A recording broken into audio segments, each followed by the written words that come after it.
Aprendo en Casa.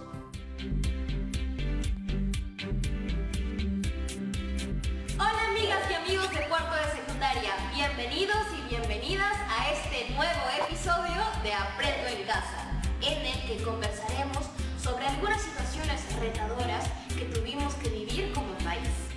Los peruanos y peruanas, a lo largo de la historia, hemos tenido que enfrentar peligros como la peste negra, el cólera, también fuertes sismos e inundaciones.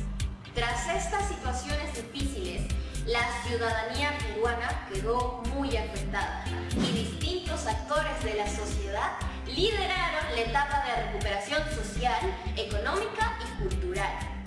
En el programa de hoy vamos a reflexionar sobre los conflictos que tuvimos con nuestros países vecinos por temas territoriales y las medidas que los gobiernos tomaron luego de estos conflictos para recuperarnos como sociedad. Nos centraremos en el proceso histórico que le siguió a la guerra con Chile para analizar y evaluar cuán eficaces fueron estas políticas de reconstrucción que implementaron los gobiernos de Iglesias, Cáceres y Piérola. Me llama mucho la atención este tema porque no puedo evitar pensar en las acciones que como país hemos iniciado para ir superando esta crisis sanitaria que vivimos actualmente. Y creo también que es importante que estemos preparadas y preparados para analizar estas decisiones políticas y dar opiniones bien fundamentadas. Ahora mejor veamos el video. Tomen nota de las ideas principales y quédense hasta el final, que les plantearé un reto para seguir reflexionando sobre el tema. ¿Listos? Pues allá vamos.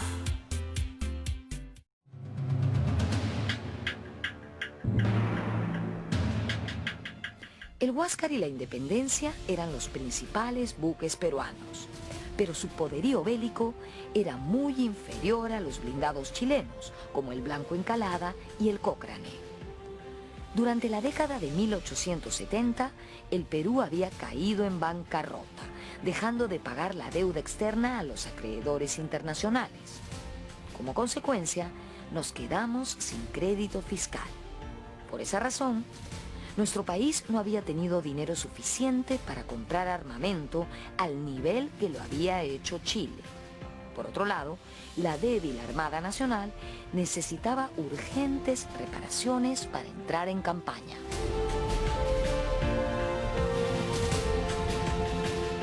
Recordemos que en 1872 triunfó el primer gobierno civil en el Perú, precisamente titulado civilista, ¿no? El Partido Civilista de Pardo. Y el civilismo surgió como una reacción contra el militarismo. Pardo, más que interesarse en armar a las Fuerzas Armadas, estaba interesado en desarmar el poder militar, ¿no? Para dar preeminencia al sector civil. Mientras tanto, los acorazados que Chile había comprado eran lo más moderno del mundo.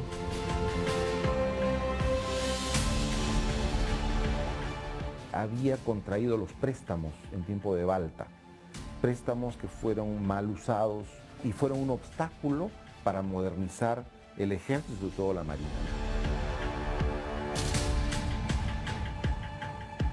Y es por eso que cuando se produce la guerra prácticamente el Perú no tenía nada.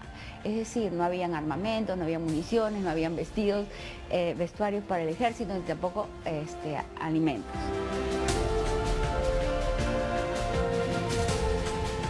A pesar de las circunstancias adversas, se tuvo que combatir.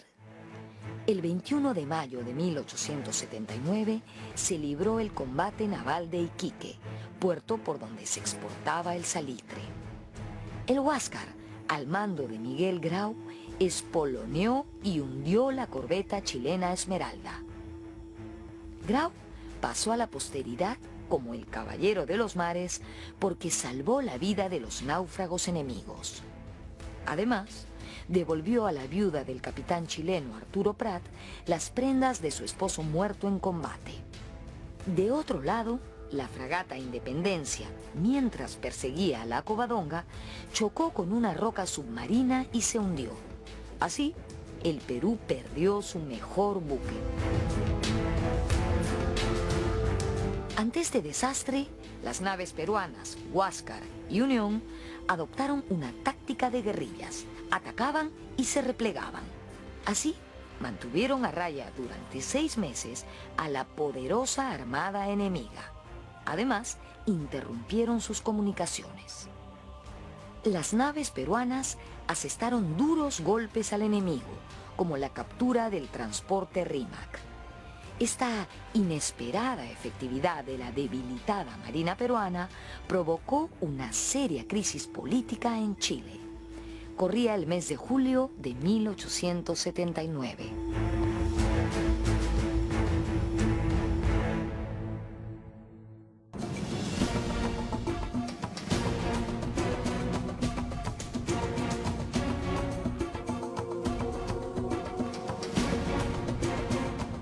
La campaña naval se libró en desventaja material y humana. Nuestra armada contaba con buques anticuados y con tripulaciones novatas, lo que hacía muy difícil enfrentarse al enemigo. Nuestros buques prácticamente se limitaban a impedir que los chilenos desembarcasen en nuestro territorio y a transportar tropas a zonas como Tarapacá, por ejemplo. Sin embargo, dentro de esas limitaciones, los oficiales de la Marina actuaron de manera valiente e inteligente. Y entre ellos, sin duda, brilló la figura de Miguel Grau, a quien vemos en este monumento en el Callao.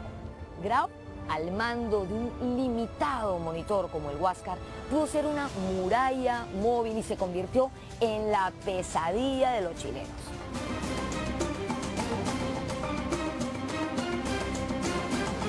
Grau además logra una proeza que es mantener a las fuerzas chilenas fuera del Perú durante entre abril y octubre del año 1879.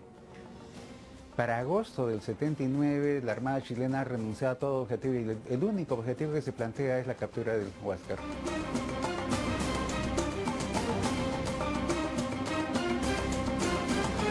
Impresionó mucho. En Argentina, por ejemplo. En Colombia, no olvidemos que el papá de Grau era de origen colombiano. Los elogios que hace el New York Times a Grau, ¿no? Es decir, los elogios frente a un capitán de navío y después almirante como era Grau, que combatía en desventaja material evidente, ¿no? Y que sin embargo tenía grandes hazañas y grandes logros, ¿no?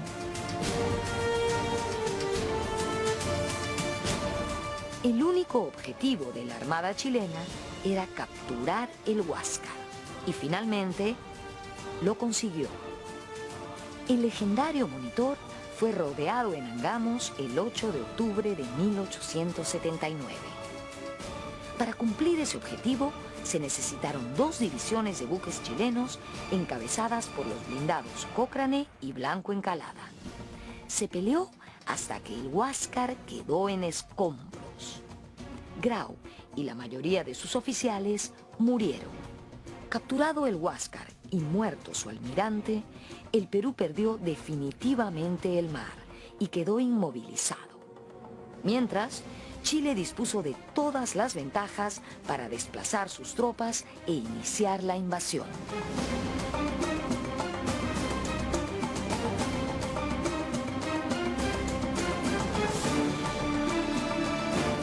Y mientras el Huáscar estuvo navegando bajo conducción peruana, ni un solo chileno pudo poner la planta sobre Perú. Es solo después de la captura del Huáscar, el 8 de octubre, que a unas 2 o 3 semanas se produce la invasión en Pisagua y sigue Tarapacá y luego la pérdida de los territorios del sur, ¿no? Pero Grau revela ser un marino extraordinario.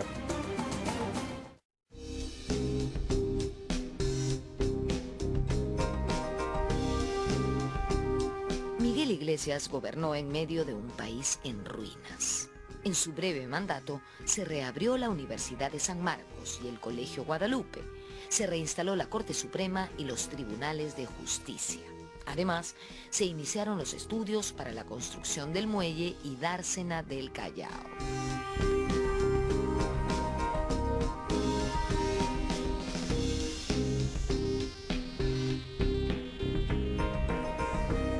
En 1884, el presidente Miguel Iglesias que había sido muy controvertido por la firma del Tratado de Ancón y por su cercana relación con los chilenos, tuvo una acertada idea.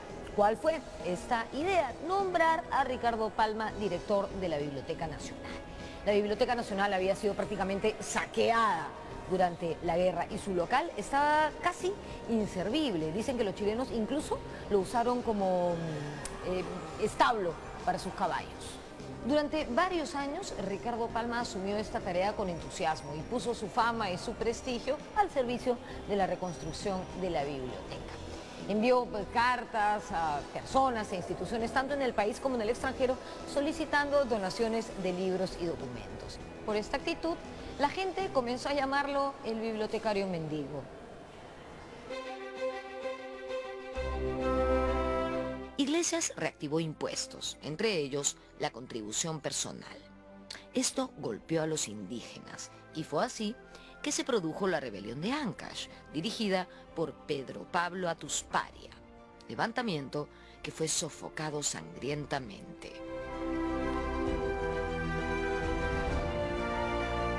Habrá una protesta indígena, un maltrato de la autoridad política del Estado, el prefecto, el subprefecto, contra los líderes indígenas, les cortan el cabello, los humillan, ¿no? Los tratan de una manera horrible y va a haber una reacción masiva contra las autoridades políticas del Estado. Es la llegada de Cáceres la que le da un final, digamos, no tan trágico a la rebelión de Atusparia.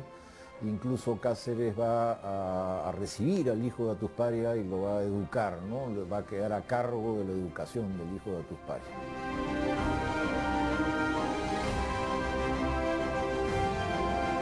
Andrés Avelino Cáceres desconoció la presidencia de Miguel Iglesias y se desató una guerra civil entre ambos caudillos. Cáceres no había aceptado el Tratado de Ancón, firmado por Iglesias, y criticaba el apoyo que el ejército chileno le había dado.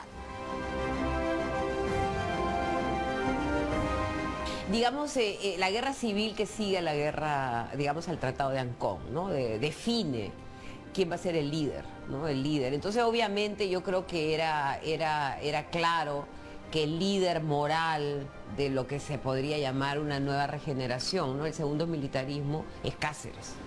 O sea, él tiene todos los atributos, ¿no? Ha resistido, ha demostrado su heroísmo, no ha cedido ante el invasor, entonces como que él va a poder aglutinar a todos estos grupos que están buscando, digamos, una conducción.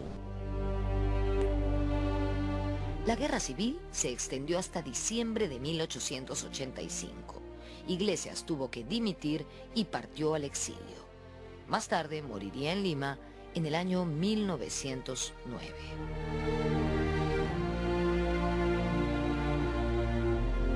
Cáceres demoró un año entero en vencer a Iglesias, estuvo a punto de ser derrotado Cáceres en alguna ocasión, y lo encarnizado de la guerra civil entre Cáceres y Iglesias muestra pues que Iglesias tenía algún respaldo, ¿no?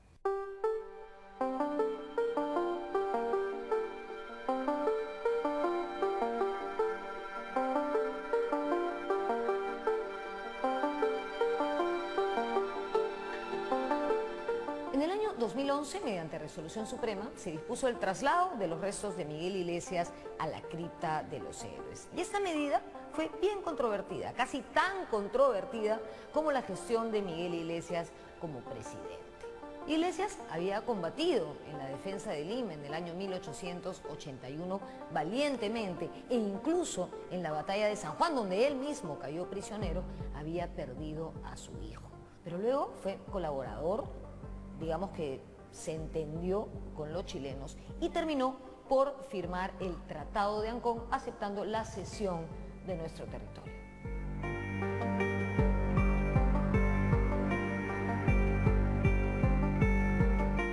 En el gobierno de Alan García llegó a la cripta de los héroes. Quizás es un poco como demasiado para él, ¿no? Además, lo pusieron en un lugar muy secundario en la cripta de los héroes, ¿no? Porque no es que está arriba, adelante, junto a Grau y Bolognesi, ¿no? Sino un sótano, ¿no? Y la verdad es que Iglesias tenía, la familia Iglesias tenía un mausoleo familiar bastante bonito, cerca de la cripta de los héroes, y ahí estaba, creo, mucho mejor el general Iglesias.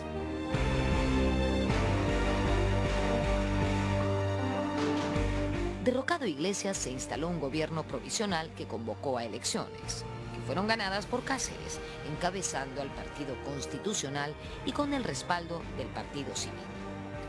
Cáceres inició su gobierno en junio de 1886, reorganizó el ejército y la marina y se concentró en impartir una adecuada instrucción militar. Pero el principal problema que debía afrontar era el económico.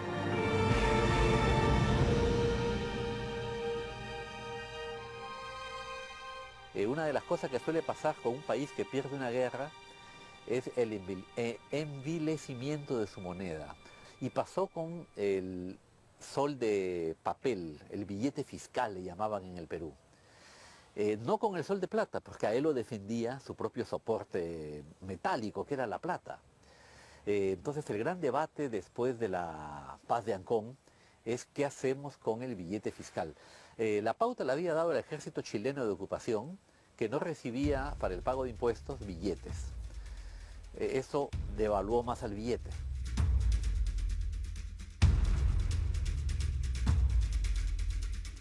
Se optó entonces por el repudio del billete fiscal.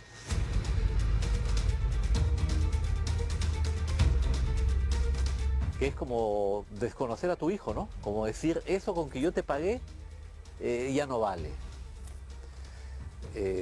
Bueno, entonces la gente que había recibido esos billetes, sobre todo piensa en gente que había ahorrado, gente poco informada, viudas, por ejemplo, en el interior, que vendían su propiedad y les pagaban con billetes y ellas no eran conscientes de la estafa que eso implicaba y a la cual el Estado se prestaba con un instrumento que ellos mismos habían emitido.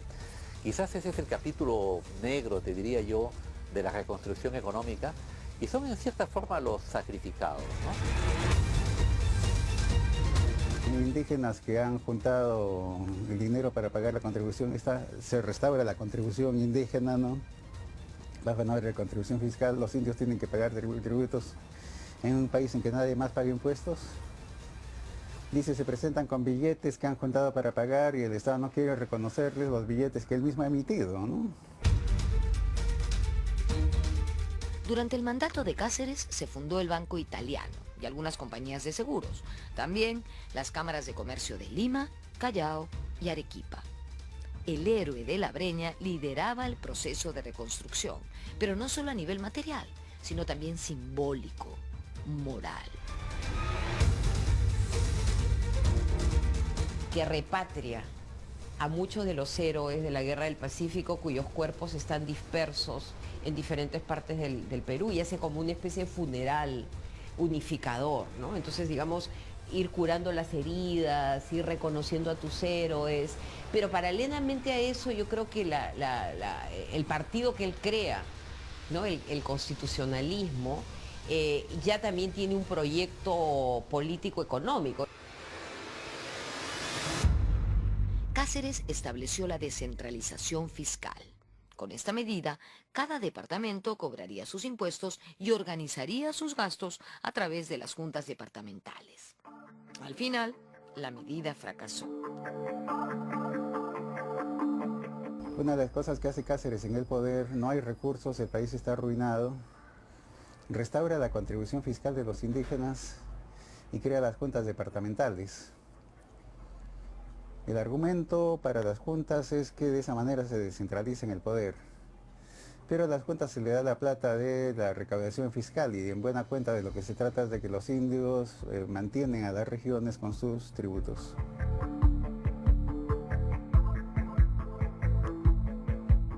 Como es lógico, la relación entre Cáceres y el campesinado se fue resquebrajando paulatinamente. Ese campesino que sufrió tanto, ese campesino que luchó a morir en el centro, sin embargo, pasada la guerra, lo primero que hizo Cáceres fue sacarlos de las haciendas, fue quitarles las propiedades y volvimos al statu quo anterior a la guerra.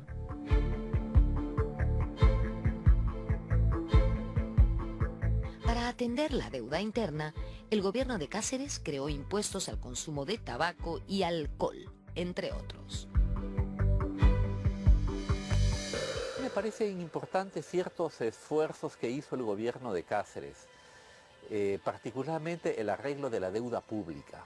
La gran tentación fue hacer como al día siguiente de la independencia, borrón y cuenta nueva.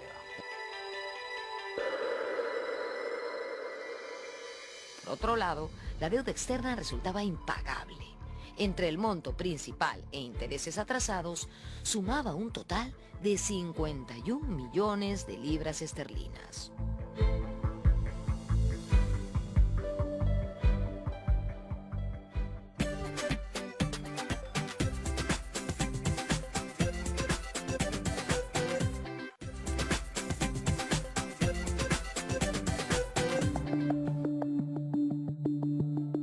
Esto de Cáceres a mí me hace acordar mucho a las dictaduras organizadoras, ¿no? Digamos, un dictador autoritario, porque Cáceres era autoritario, pero con un modelo económico de apertura, ¿no? Porque al final el contrato Grace, digamos, es una suerte de desnacionalización económica, apertura a los mercados, digamos, el Perú, claro, las circunstancias te lo exigen, ¿no? Porque sin inversión de capital el Perú estaba totalmente trabado, ¿no?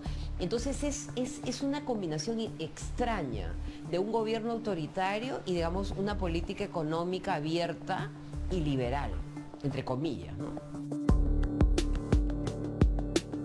Entre otras cosas, el Perú cedía los ferrocarriles por 66 años.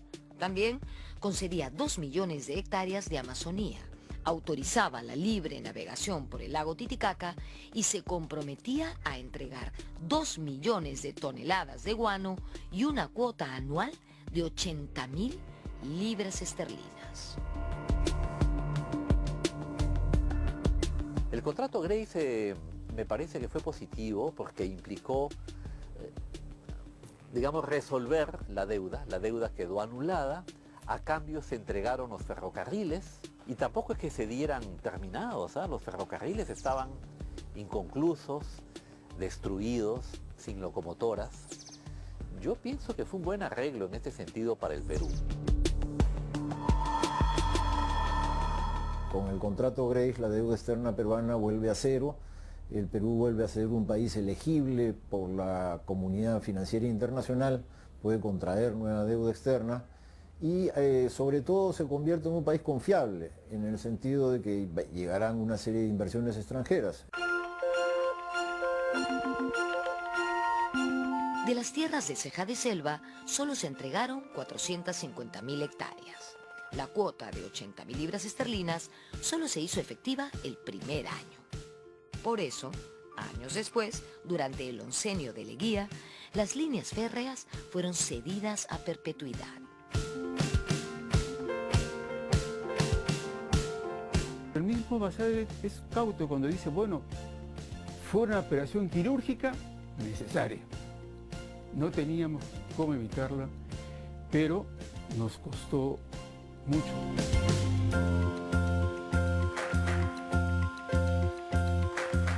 En 1890 se convocaron a elecciones y resultó ganador Remigio Morales Bermúdez, candidato del oficialista Partido Constitucional.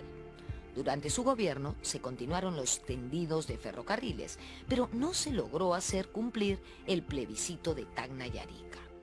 En marzo de 1894, poco antes de concluir su mandato, Morales Bermúdez falleció y fue reemplazado por el coronel Justiniano Borgoño. Luego de una serie de argucias, se convocaron elecciones siendo Cáceres el único candidato. Claramente lo que buscaba era enquistarse en el poder.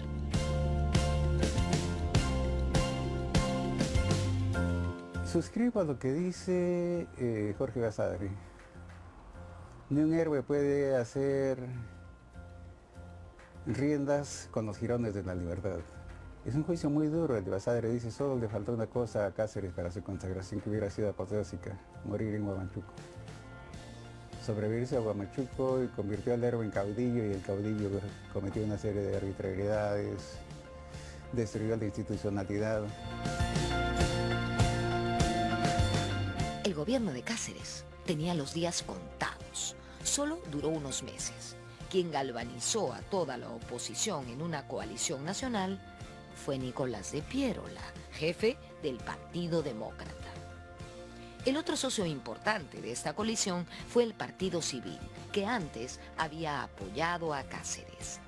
Los dos grandes adversarios históricos, el Partido Civil y el Demócrata, unían fuerzas por un objetivo común: sacar a Cáceres del poder. Piérola fue el gran actor político del último cuarto del siglo XX en el Perú, ¿no? Lo curioso fue que él había sido un tenaz opositor del Partido Civil, que era el partido de la oligarquía, de la intelectualidad liberal también, y Piérola representaba intereses más bien provincianos, mesocráticos, antioligárquicos en cierta medida, y fue curioso que se uniera con los civilistas, ¿no? Era como unir a los ángeles y al diablo, digamos, al agua y el aceite. Pero sucedió en el Perú, ocurrió este matrimonio extraño, que creo que fue bueno porque representó la señal de que los peruanos éramos capaces de un gran acuerdo. Estos núcleos, digamos, que va construyendo Cáceres a nivel nacional con los prefectos, ¿no? Con lo que serían, digamos, los miembros de la resistencia, se convierten en prefectos caceristas, ¿no? Casi en la mayoría de lugares del país, y van creando, digamos, una resistencia hacia ese autoritarismo de Cáceres, ¿no? Entonces el país se está militarizando en cierta manera, y lo que hace Piérola, que es como la paradoja de la vida, es que el hombre que se va, el presidente que deja todos los papeles en Palacio de Gobierno para que los chilenos capturen eso, el que no da cara, termina siendo el héroe de la jornada porque, digamos, representa la coalición nacional y una suerte de democratización y darle voz a las provincias que sienten que Cáceres las está, digamos, ahogando con sus políticas. Entonces, como la historia en el Perú es tan fluida, tan contradictoria, que puedes darle la vuelta y el que se supone que era el héroe nacional se convierte, digamos, en el tirano.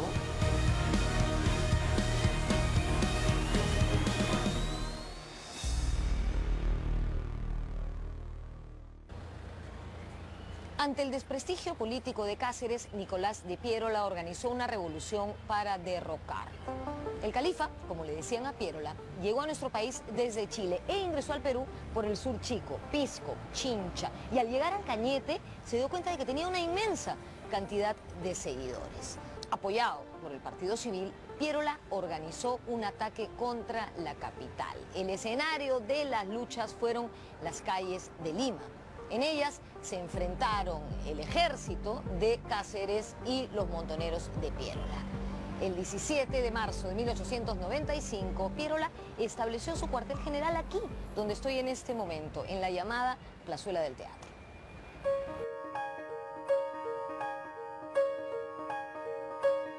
Y se da pues ese baño de sangre en Lima, ¿no? La caída de Cáceres es bien violenta porque Cáceres se resiste. Y hay que acordarse también que hay un armamento militar ya de primera generación, ¿no? Que son estas ametralladoras que están alrededor de Palacio de Gobierno. Entonces hay muchísima gente que va a morir en esa represión del cacerismo.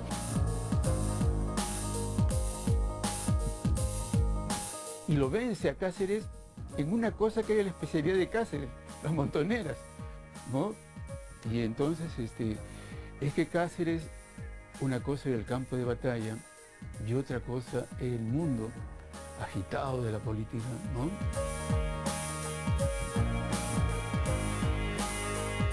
Para evitar un mayor derramamiento de sangre, Cáceres aceptó un armisticio. ¿Para qué? Para curar a los heridos y enterrar a los muertos. Y ese armisticio más tarde derivó en una convocatoria a elecciones que ganó Piérola. Qué cosas, ¿no? El héroe de la Breña había perdido el apoyo popular por querer perennizarse en el poder y fue derrocado por Piérola, que había realizado una nefasta gestión como presidente durante la guerra con Chile.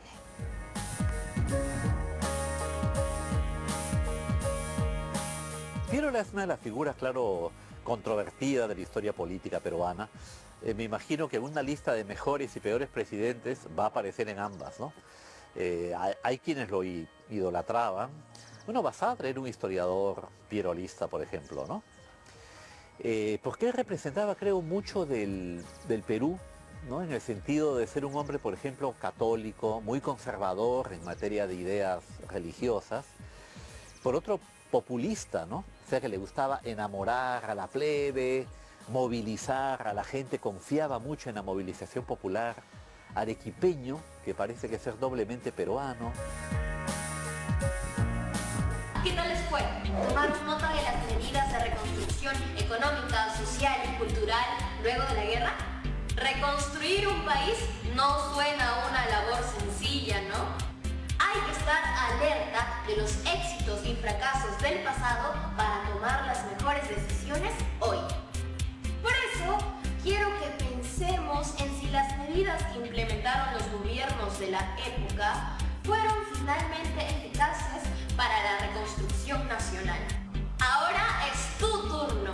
Debes elaborar un organizador visual que presente los aspectos principales para responder a la siguiente pregunta. ¿En qué medida los gobiernos de la época contribuyeron a la recuperación del Perú luego de la guerra con Chile?